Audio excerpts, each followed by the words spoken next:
You're very welcome. It is the polling station. We have no Neil Channing today, but in his stead, we have Matt Singh. I think it's his first time on the show. Matt is from the number-cruncher.com website, over 21,000 followers on Twitter, and obviously an analyst on all political stuff going on. And we've loads to discuss with Matt, Johnny Ward, myself, obviously William Kedjanyi and Paul Krishnamurty this week. What's the fallout from the Sue Gray report? How is Boris Johnson surviving from all of the Partygate stuff? We have a market mover in the battle to take over Boris Johnson. Obviously, when will he be replaced? But more importantly, if he is replaced, it's 5-1 the field who replaces him. We'll also talk a little bit of US politics as things begin to, I guess, normalise there after the horrific events of last week. So we've a packed show. William Kedjanyi, how are you? I'm very excited, really excited. It's all coming to a head now. There's so much to get stuck into. So, no, I can't wait for today. Matt Singh, this is one of the biggest moments of your career so far, getting invited onto the polling station and appearing on it. No, that was the first time I was on here.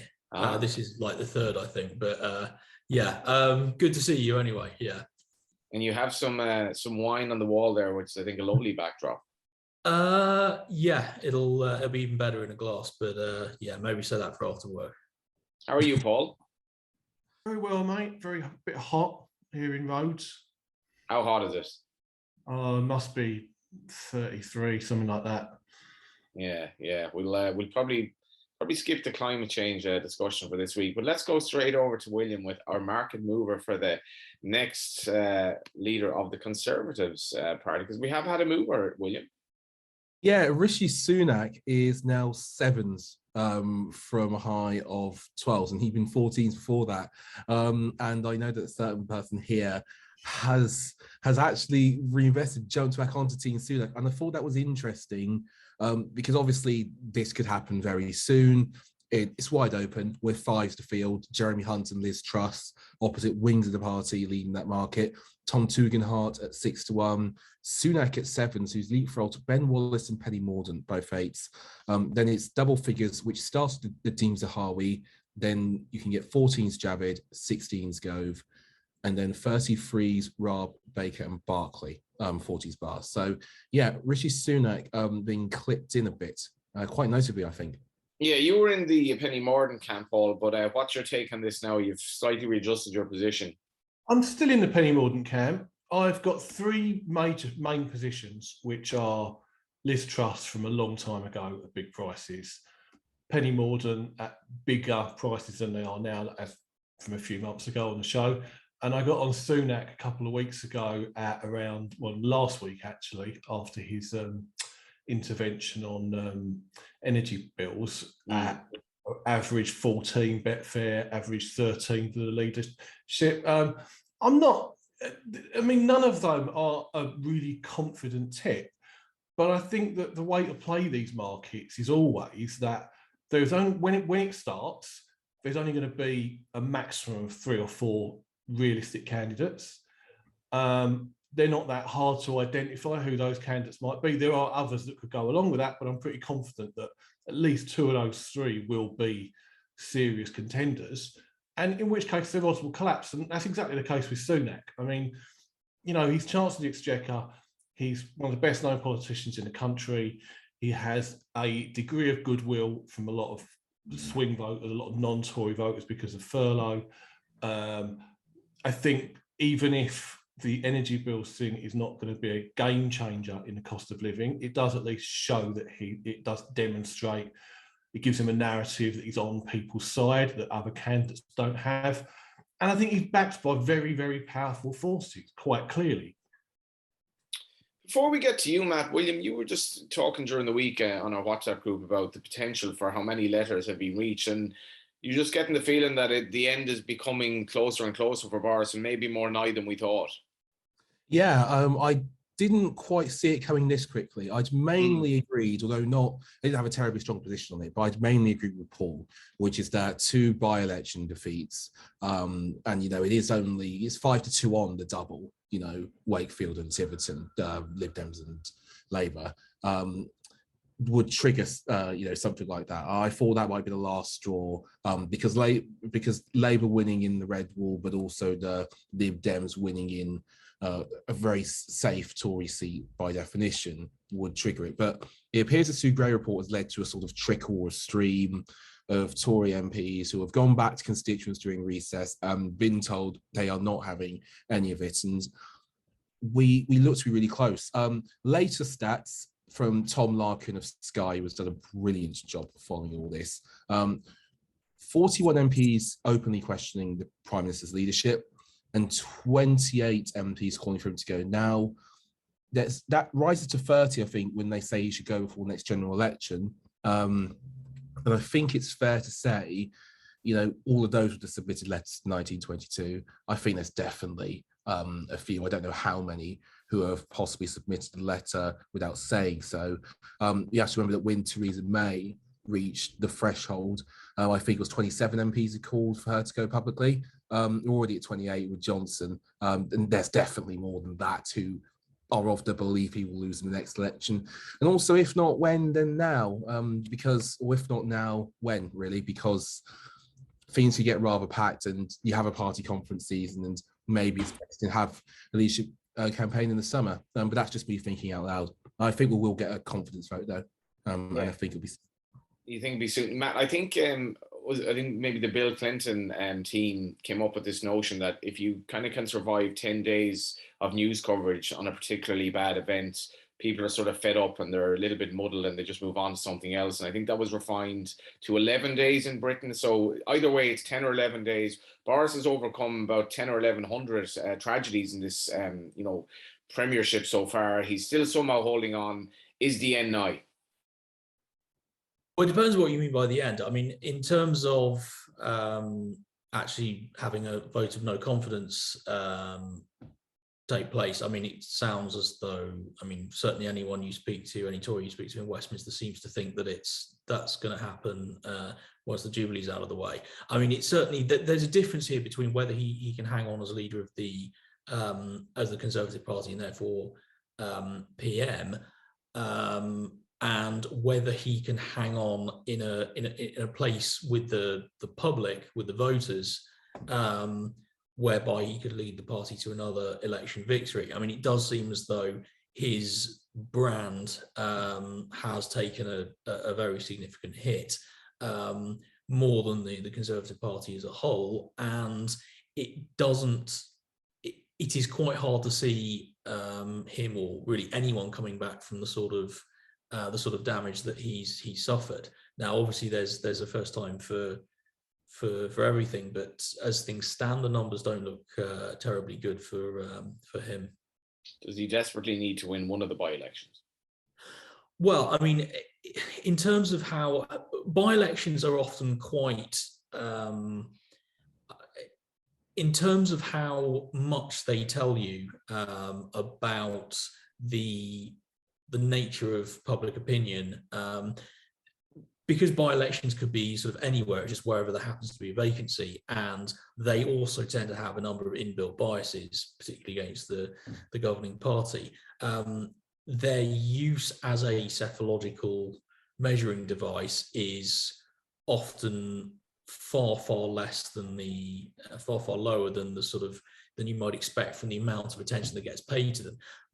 Where they matter is that because there's a huge amount of attention paid to them from the media, from politicians and so on, the effect that then has on the narrative, on the psychology of the Conservative Party, particularly among their MPs, and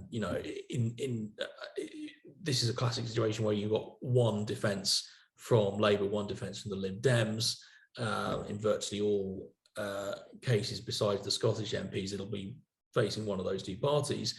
So yeah, this might well have quite a big impact on that. Well, it would be a series of catastrophic results for the party at the polls, effectively, were they to lose the two, because you're notwithstanding the individual circumstances of some of these by-elections, which mean they've to overcome sort of the odds stacked against them. In other respects, these were safe seats that they're either have lost or are losing, all under Boris's premiership, and essentially all in the last 6 months.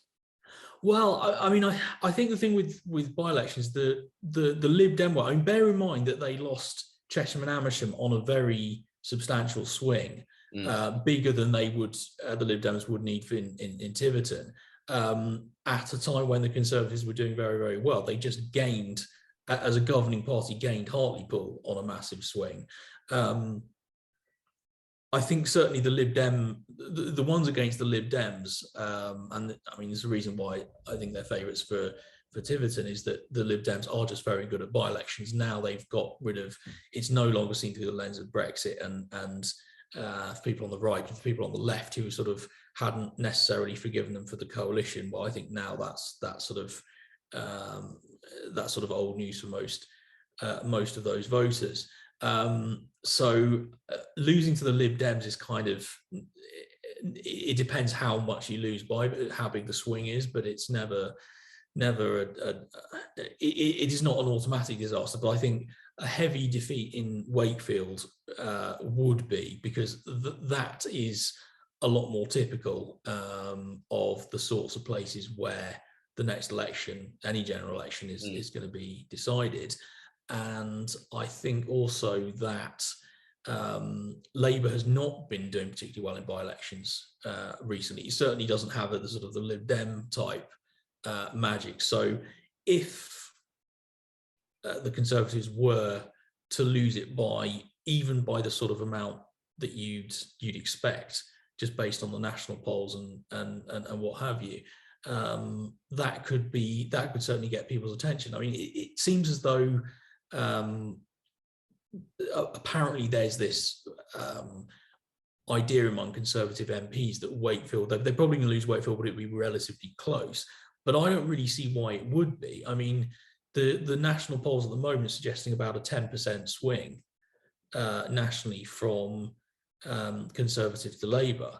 Now, if you apply that to Wakefield, you end up with Labour being about 13 points ahead, and that's before you take into account the fact that it's a by-election and you have different patterns of turnout, different patterns of tactical voting, different behaviour of undecided voters, a much more intensive campaign and all the attention on it and so on.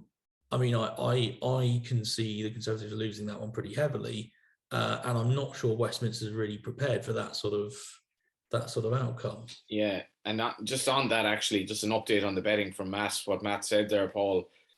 The Lib Dems are now into 2-9 in Tiverton and Honiton. Labour is into 16s on in Wakefield.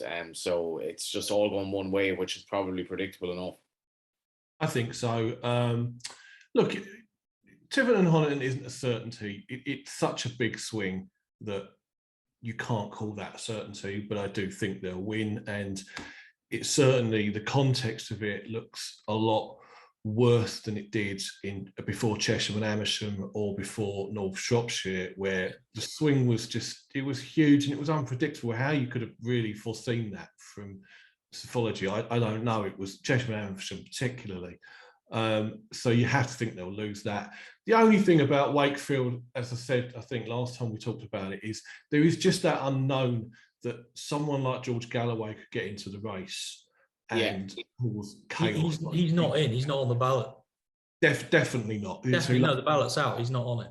Okay, that's fine then. It's done then. That was all. I was slightly worried he might cause chaos as he did in Batley and Spen. But no, if it's a straight Tory Labour fight and minor parties, no, Labour certainties, they'll win. Just in the event of a vote then, and we do get the adequate signatories, how does Boris do in that? That's a good question. I personally think he would lose. And I think regarding the year of exit betting, if we are all of a mindset, and it does seem to be the case in media and everything now, there's going to be a vote of no confidence. I just think that's 2022 has got to be less than evens, because you have to start favourite to lose it. It doesn't mean it's a certainty to lose it. And there will be people pushing all sorts of arguments to say that he will win it. Like Harry Cole made some very dubious maths the other day about counting all of the payroll vote as therefore Boris Johnson supporters. I mean, this is ridiculous. It's a secret ballot. Like, the reason the payroll vote are keeping quiet is they're the payroll vote.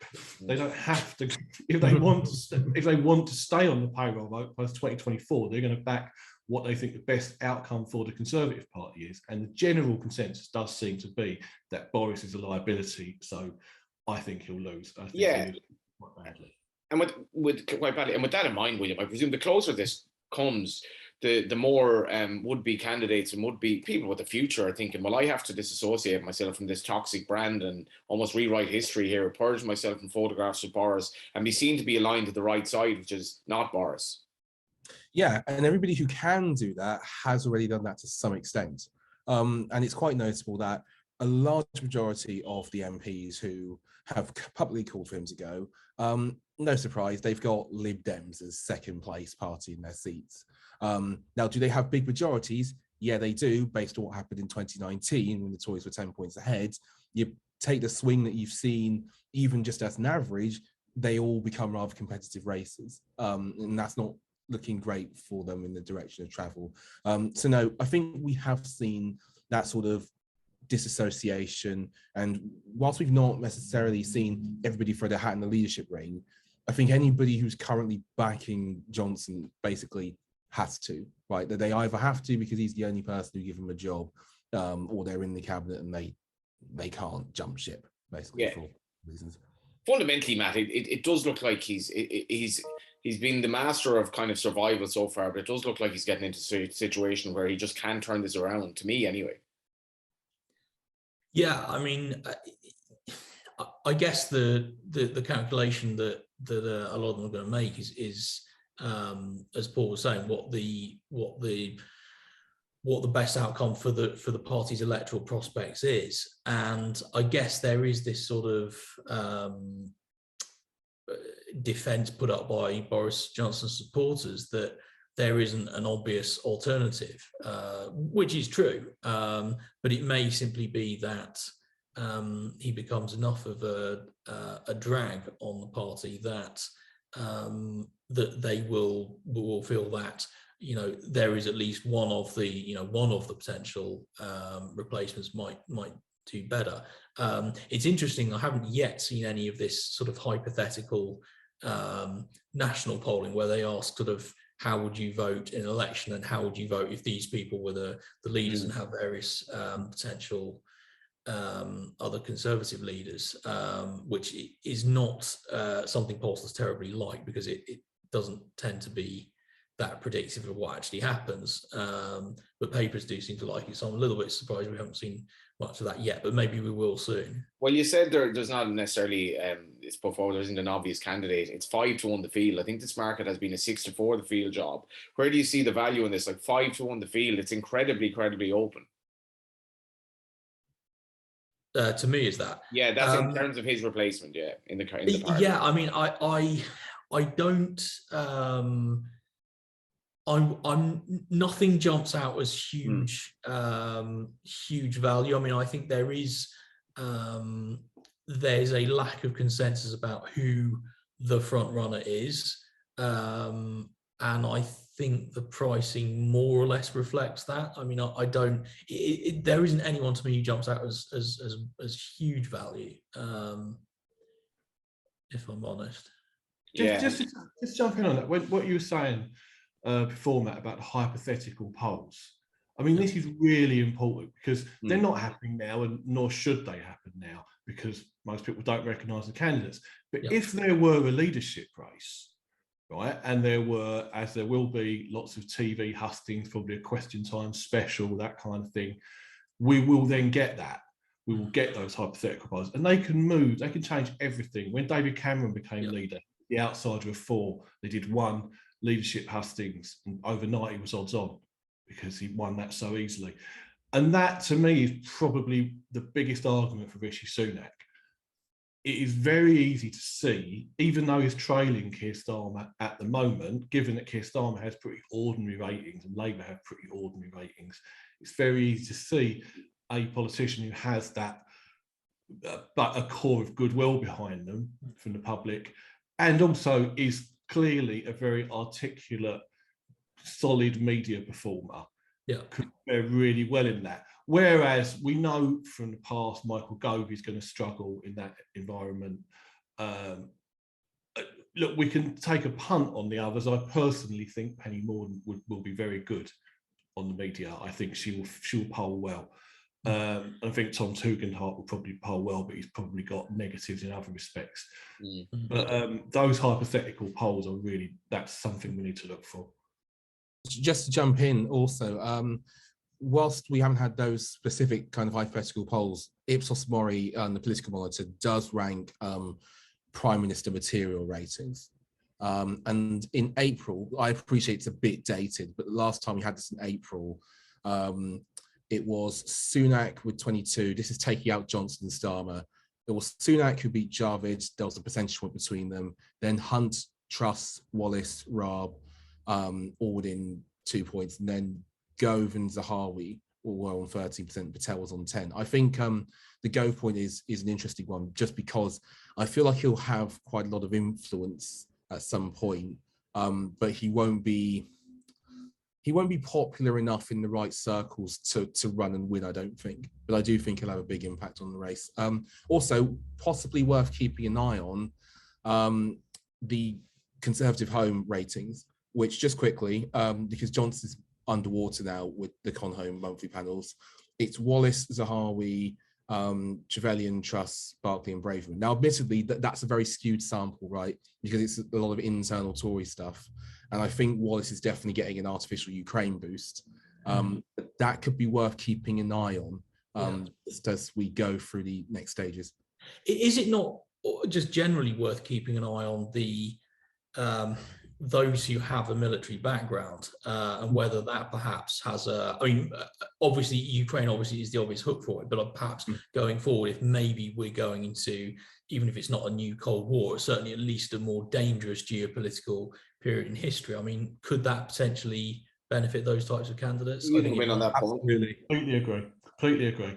I mean, if we are talking about Russia, particularly, Tom Tugendhat has a rock solid record on that. Probably a better record than anyone in Parliament over the last few years.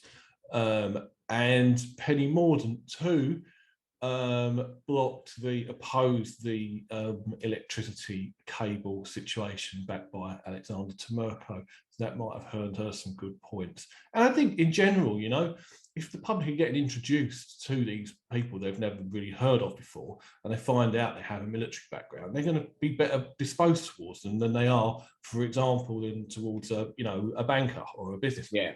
How does a career politician? How does Partygate play out, Matt? Good question. I mean, it kind of feels, and it's a little bit hard to unpick, because you've got what people say in focus groups and then polling it often depends how you ask the question. It kind of feels as though people are kind of bored of it. Yeah. But that doesn't mean that it's not important in terms of how they perceive the individuals who are involved. So I think, I mean, obviously we don't know how this no confidence vote plays out, if indeed it happens, which I think everyone now expects.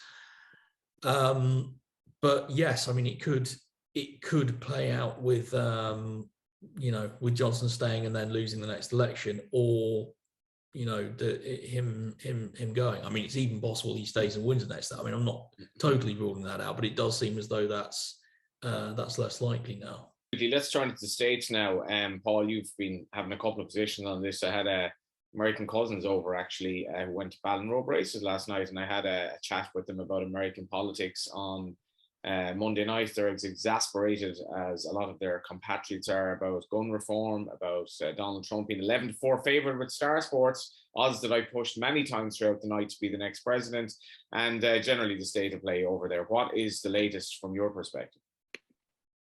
As I think we discussed last time, the latest position that I've taken is Mike Pence to be the nominee. I think he's a really good bet, 11-1. I think this is exactly what my cousin said. They think the Pence angle from the Conservative Party actually makes a lot of sense if you look into it. Yeah, somebody who is an out-and-out hardline conservative, associated with the evangelicals, with anti-abortion measures, but who isn't against the rule of law, was on the right side of the argument with the attack on the Capitol, who will come out well, I think, in the imminent January 6th committee hearings. And I think he'll run. And I think that it could turn into a two-horse race between him and Trump, in which case 11-1 would be cracking value. Also, though, there was a good piece the other day about the Democrats' quiet search for a replacement for Joe Biden, because it's not like Kamala Harris. Yeah, well, I mean, I know that a lot of people make the argument that Joe Biden is a good value bet at 5-1 because he's incumbent, right? I can see that. But ultimately, he's on 40.6% approval. He's rock solid down it. It doesn't look like that's ever going to get above 42, 40. It's very surprising. And, fairly or not, I think quite unfairly, people go on about his age constantly. It's the ongoing question. And I think he would really struggle to maintain that, to rebuild that coalition. So Kamala Harris herself has got terrible approvals. I think she would be a bad pick. But I noticed she's way, way ahead in all hypothetical primary polls. So I wouldn't deter anyone from taking the odds about her. But I think we probably should be looking at bigger prices here, because there are quite a few people who, in an open Democrat primary, could come into it. I think Amy Klobuchar, who, first of all, Elizabeth Warren, who I think would have been the nominee if Bernie Sanders had not run last time. When Bernie had his heart attack, everybody thought he would pull out. He didn't, ended up splitting the left vote, and that killed Warren. But Warren's got a real head of steam over Roe v. Wade, right? And she's very much a leader in that sense on those liberal issues. I think that Amy Klobuchar is the natural Biden replacement for that sort of wing of kind of centrist Democrats. And also, I think, very electable. But really interesting, at huge prices, I think we should look at Gretchen Whitmer, who is the governor of Michigan. She's up for re-election in November. She's expected to win. I think she will. That's one of the key swing states, Michigan. And she's long been seen as a prospect. And so, and again, I think they would like to pick a woman. I think ideally the Democrats would like to pick a woman. I think there is a bit of a head of steam behind that. So I'd go with those three: Warren, Klobuchar, and Whitmer. Yeah, and you'd be happy to know, Matt, that we've been tipped a horse there that is available in others on request category. So that's how left field he's gone there. Yeah, very interesting. I mean, I don't have any strong views on in terms of individual candidates. I mean, I guess the interesting thing to watch is going to be the midterms coming up in later this year, and certainly all the indications and the history has pointed towards the party that holds the White House going backwards, and especially in the House of Representatives, the comparison is with 2020. And so, I mean, it does kind of, you can kind of see that there is going to be Democrats going backwards, and I'll say discussion, but it might be sort of stronger than that about, why that happens. And it's a sort of thing that can often happen where even if something is expected and quite normal, there still can be a sort of factional debate about why. How the balance of the factions plays out, how that works in the next presidential primary, assuming, well, in the event that Joe Biden doesn't run, or even perhaps in the event that he does, we never, we don't know. That I don't know, but I think this sort of the factional battle between the progressives and the centrists is going to be interesting to watch. On the Republican side, without an incumbent, that could be particularly interesting. I mean, I can certainly, in terms of what Paul's saying about the positives for Pence relative to Trump, I mean, that certainly makes complete sense as far as the party establishment goes. In terms of the sort of run-of-the-mill voters besides the white evangelical vote, which is obviously very important. But of course, a lot of Trump has brought a lot of these new in the sort of the white working class, more secular kind of sort of Trumpy rather than religious conservative voters in. How that plays with them and how they feel about Pence, I don't particularly know, but I think that could be an important factor when that as and when that comes. I think to paraphrase Trump, there are a lot of very good people among all those sections of conservative voters.